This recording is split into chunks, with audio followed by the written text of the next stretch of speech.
Now,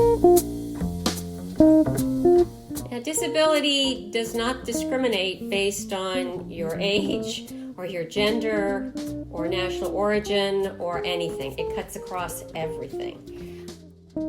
This is EdFix, your source for insights about the practice and promise of education. I'm Michael Feuer, and I am so happy this episode to be speaking with two wonderful colleagues, Dr. Maureen McGuire-Kuletz and Dr. Ken Hergenrather, both of them faculty members in our rehabilitation counseling program here in the Graduate School of Education and Human Development. Maureen is Associate Professor of Counseling. She brings 3.5 decades of experience as an educator at the university level and as a manager in public vocational rehabilitation.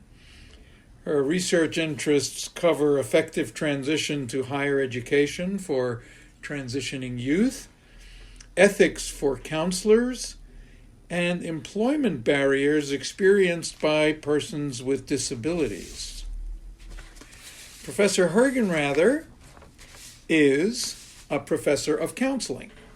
Ken is a past president of the National Council on Rehabilitation Education and an executive board member for the National Working Positive Coalition.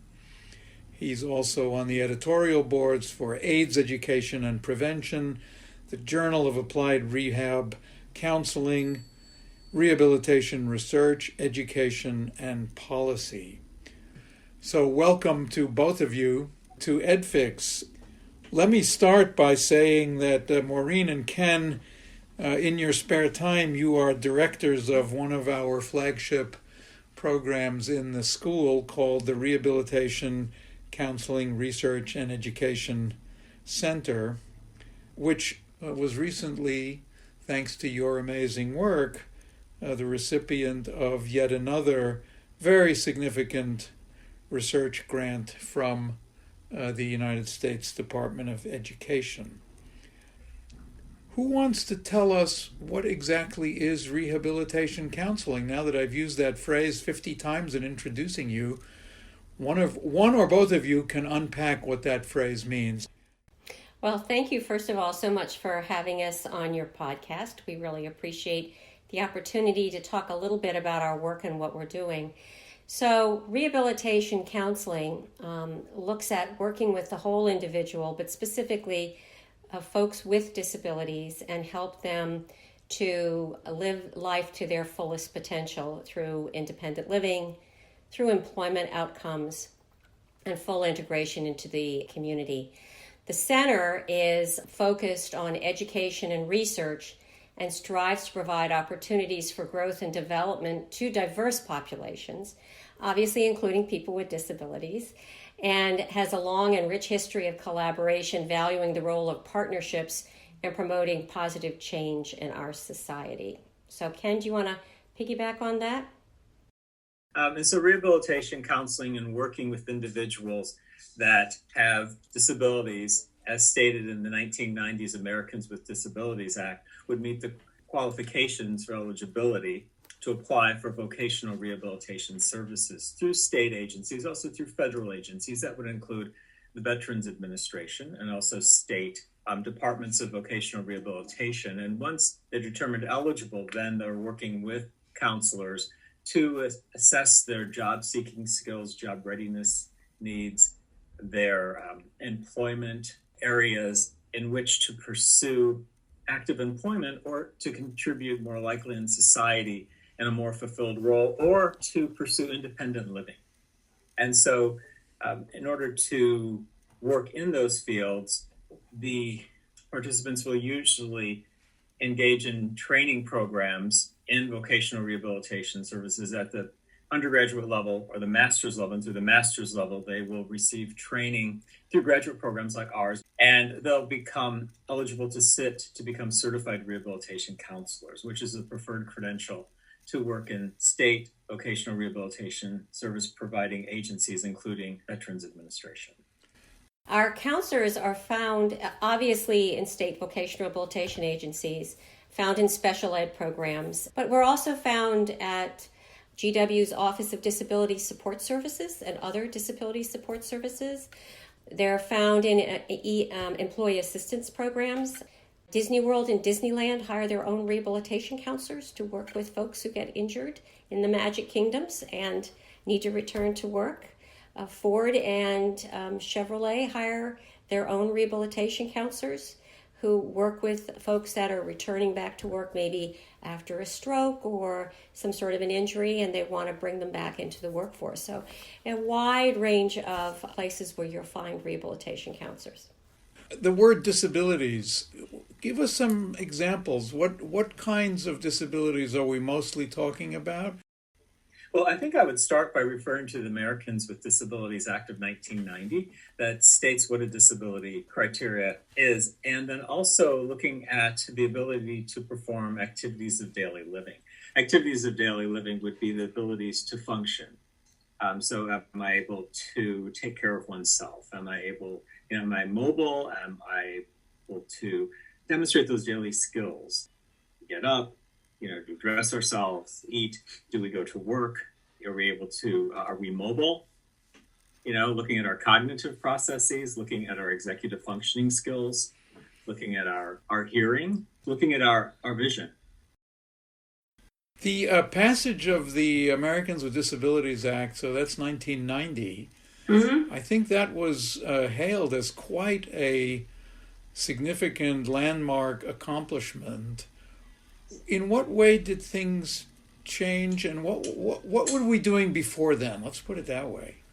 Vocational rehabilitation first started after World War I with returning soldiers, and it was the Soldiers Act, and they dealt with soldiers, and then they realized that they needed to expand out to the community at large, and they started looking at people with physical disabilities. So it has evolved over the years, and certainly with legislative changes, IDEA, the Americans with Disabilities Act, 504, it certainly has evolved and moved along in terms of that. But what the ADA provided was protection for people with disabilities against various forms of discrimination. Compared to the situation in other countries, do either of you have a sense of whether we are behind the curve, ahead of the curve, in terms of what I view at least as a pretty enlightened effort on behalf of people with disabilities? What's the situation in other places? We're advanced in this area. And the reason I would say that is because mainly of the rehabilitation legislations that's passed. Mainly if we look at the Rehab Act in 1973, and we look at the amendments, and we look at the IDIA looking at persons with disabilities in schools. And so we've started this in the schools and heightened the awareness. And then we look at, the transitioned aged youth, and we look at adults. So I think I wouldn't say we have this through the young adult, through adult lifespan. And I think that we have the legislation that was passed through the ADA, which includes employment, which includes facilities, which includes transportation. And so the ADA kind of threaded the accommodations, not only in the workplace, but also by services being used and services provided to individuals with disabilities in the United States and territories. We have students from overseas who come and get this kind of professional development through our programs, and it's because they are then able to apply some of that knowledge and skill back in their home countries. Yeah, I had a student from Pakistan, and she had gotten her master's here at GW in special ed, and she went to work in a school in Pakistan and was working with special ed students and realized they were graduating to nothing. There were no programs. So came back to, got her master's in rehabilitation counseling. Took advantage of some internship opportunities here in the United States, and went back to Pakistan to look at developing programs for youth once they finished high school, that they could move on and do something else. We've had students from Saudi Arabia. We've had students from Japan. We've had students from all over the world that their governments pay for them to come here and learn this and export it back to their country. So I want to go back to another aspect of this, which is there must be some, shall we say, correlation or overlap between disability and other individual characteristics, including economic status, poverty, employment and unemployment.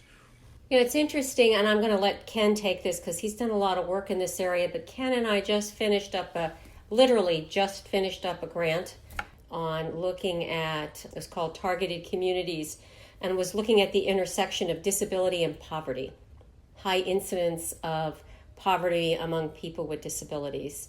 And it's often, you're right, confounded by having the disability, access to services. We're not at all surprised that there is a high rate of COVID found in poorer communities because they just don't have the resources that more affluent communities have. Ken, do you want to talk a little bit more? Sure. In regard to, if we're looking at poverty, so we're looking at the access to resources, and access to resources, transportation, healthcare, also education, mental health services. And so if we're looking at the issues of employment and looking at unemployment and poverty and looking at resources and not being available, then looking at rates of assault, rates of violence, issues of substance use. And I would like to say the research suggests that these may be how to adapt to poverty and the stresses of living in poverty. And when we look at rural poverty versus urban poverty, we can see some of the same factors coming into play. In rural areas, transportation becomes a problem. Then also there may be the necessity for housing. And do I live in environments in which housing is a priority for me, for my children?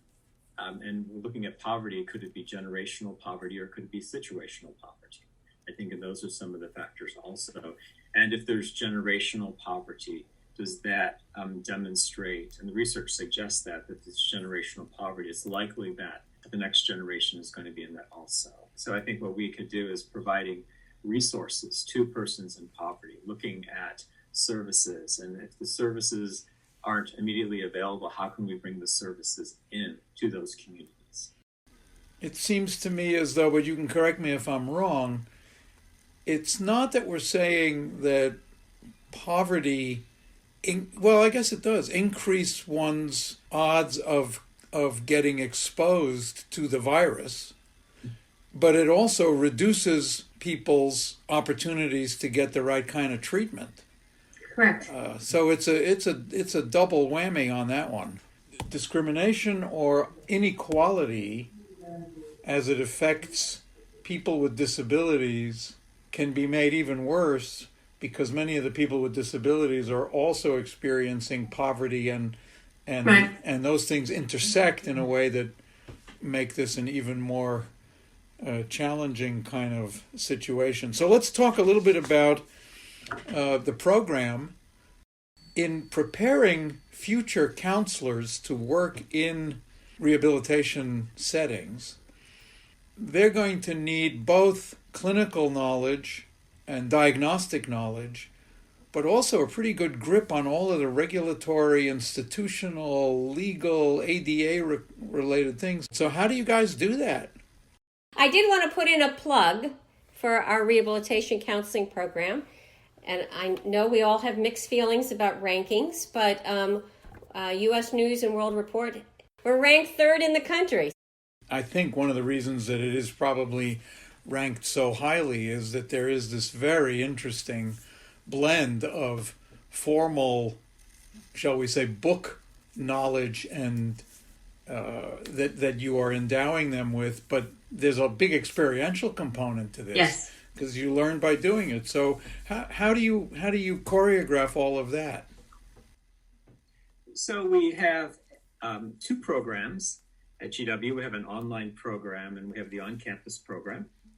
And so our students, when they are in our program, what we do is we have created the curriculum for our program so our rehabilitation counseling students can sit for the Certified Rehabilitation Counselor Credential Exam, for the National Certified Counselor Exam, and then graduating from a K-CREP accredited program, they can pursue licensure as a counselor. And they could also work in public vocational rehabilitation counseling, or they can work in private vocational rehabilitation counseling. We've been very successful in getting long-term training grants from the U.S. Department of Education to fund students to go through these programs, which has been very, very helpful. And the U.S. Department of Veterans Affairs also will fund folks they have to go through the program as well. So that helps. And some companies, private insurance companies that hire VR counselors, will pay for their folks to take classes with us. Some people would say that the reason we have more of this rehab counseling going on is because we have redefined certain conditions in a diagnostic way that makes it necessary to have trained professionals engaged. If I can just provide some information. Sure. Thinking about the number of people. So in 2019, the U.S. Census Bureau reported 40.7 million people, that's 12.7% of the U.S. non-institutionalized civilian population, as having a disability. The Centers for Disease Control in 2018 estimates that 26% of the adults in the U.S. have a disability. For example, they report 1 in 4 women, 2 in 5 adults over the age of 65. And of the more than 40 million individuals living with a disability, only 7.5 million were employed, making up about 13% of the U.S. unemployment. And if we look at the median income for individuals with disabilities, 16 years of age and older, it's only $23,006. And that's from the U.S. Census Bureau of 2019, compared to the people without disabilities in the same age group, $47,062. But has there been a real increase in, again, I'm not sure if this is the right word, but in the prevalence of disabilities, or has there been an increase in our awareness of existing disabilities and in our measurement of them and in our kind of gathering of these statistics about them?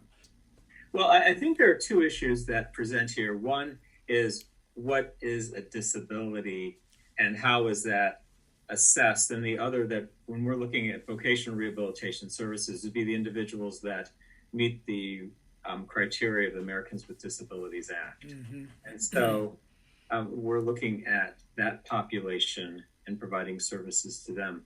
In regard to the number of people receiving VR services, do we think that there's an increase in the number receiving VR services, the number applying for services? Maureen, what would you say?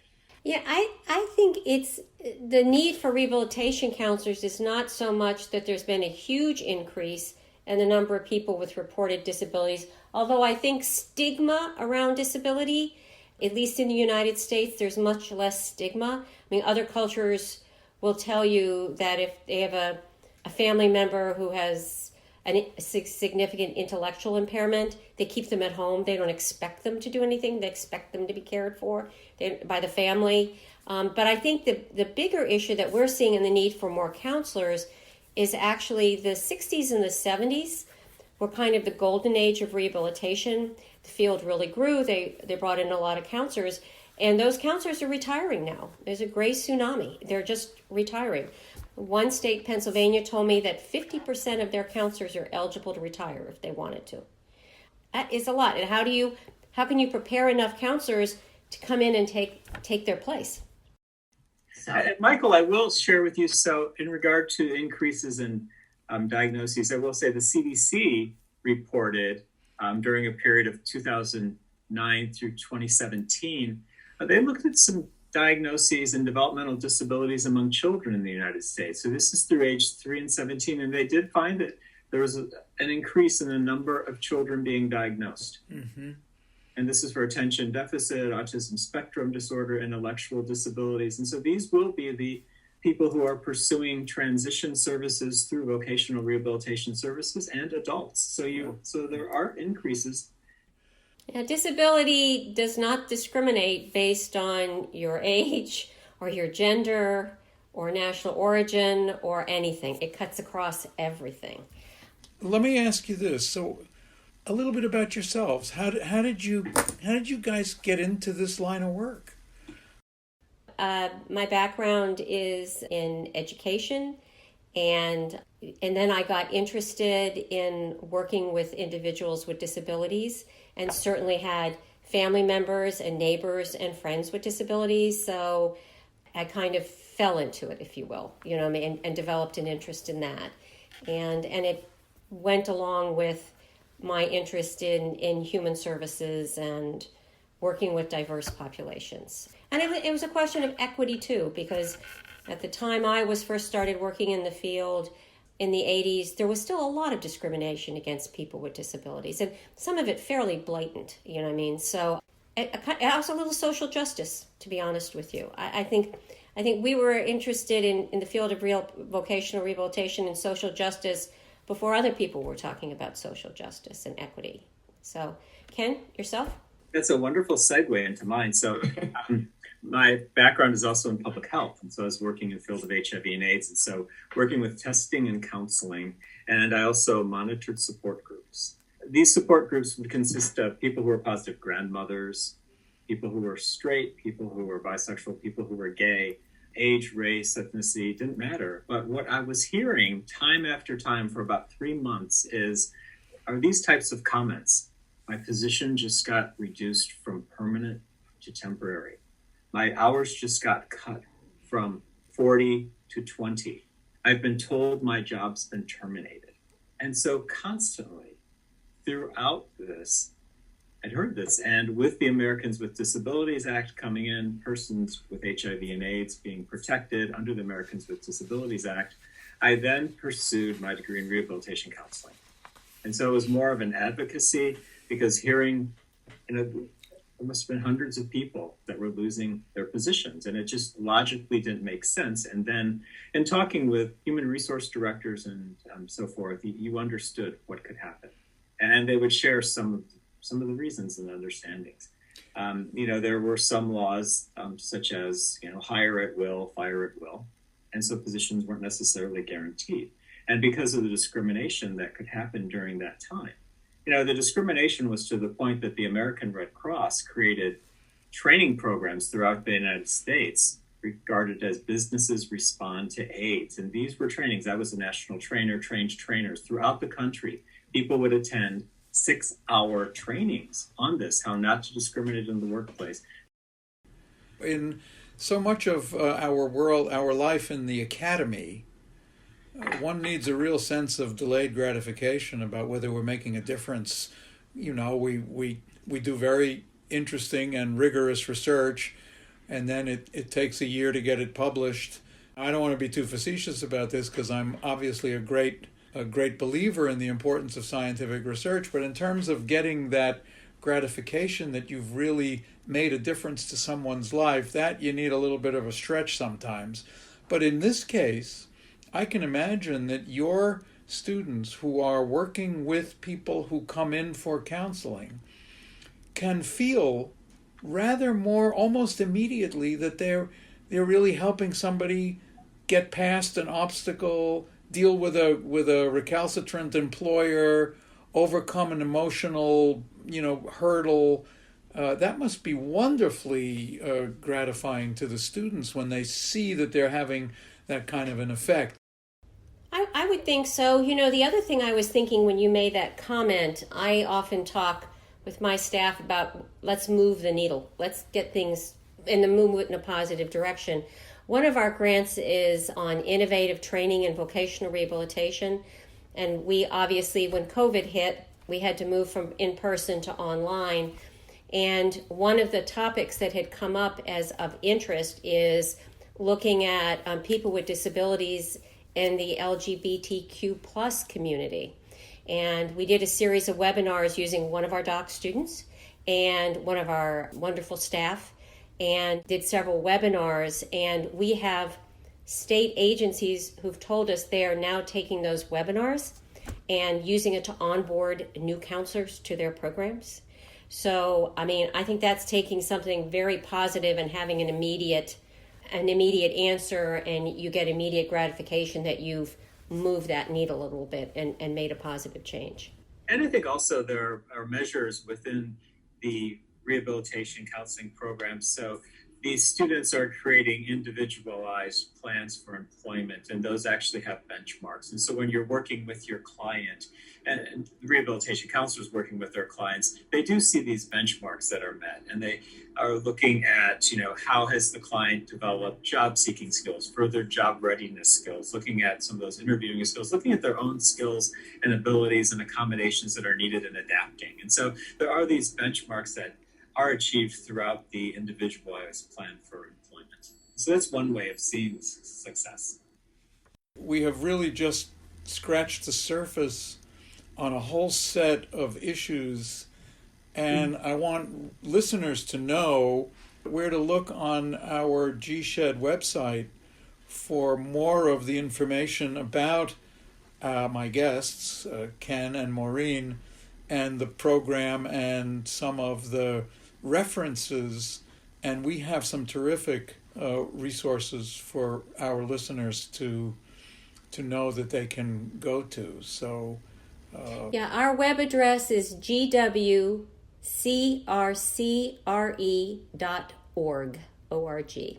So this has been both wonderfully pleasant for me and also a big eye-opener in terms of so many of the issues that we are confronting as a society, trying to bring some calibration to all of the examples of inequality, to the examples of people in very difficult circumstances, to issues related to, how we go about empathically trying to make the world at least a little bit better than the way we found it. You guys are both doing that, and your program is an exemplar of that. So I just want to thank you for letting me in on some of this at a level of detail which I confess I didn't know much about or not enough about, and it's very gratifying. It's very reassuring. I just want to say again a big thank you to Maureen McGuire-Kuletz and Ken Hergenrather for joining me in this episode of EdFix. If you've enjoyed this episode, you can subscribe to EdFix. And thanks to our superb executive producer engineer, Turan Waters. You can hear this on iTunes, Spotify, iHeartRadio, Player FM, or wherever else you listen to your podcasts. We have a website too. It's called edfixpodcast.com. But in the meantime, a big thank you again to Maureen and Ken, and best wishes for continuation of success and good health. Thank you. Thank you, Michael.